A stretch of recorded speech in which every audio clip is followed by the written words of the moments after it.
I would have blatantly said, that's absurd. I'm a scientist. I have a degree in psychology.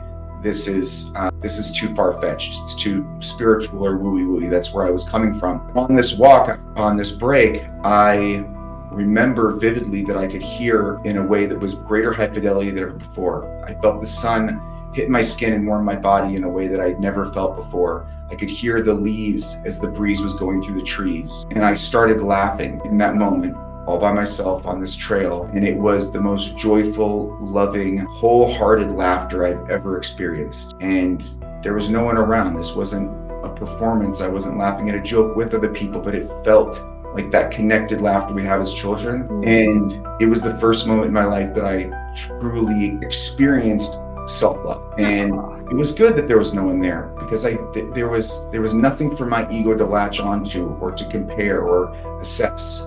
It was just this beautiful epiphany in this moment that I learned that something was possible that I never even thought was absent in my life. But not only did I learn that it was possible, but from that day forward, I do everything I can to live in accordance with the amount of love that I felt for myself then is how I try and treat myself going forward. And Massimo, you shared that so beautifully.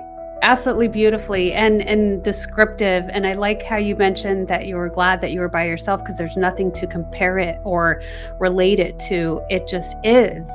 And I think that when we continue to remember those times, those moments, and continue to bring our bodies and our thoughts and our feelings back to that moment, that's really where the trick lies, right? Where we can continue being that for ourselves and others. And I wanted to take us back a little bit more, because, I had a thought of this whole thing happened as you went through your own leadership course to see if it would work for you.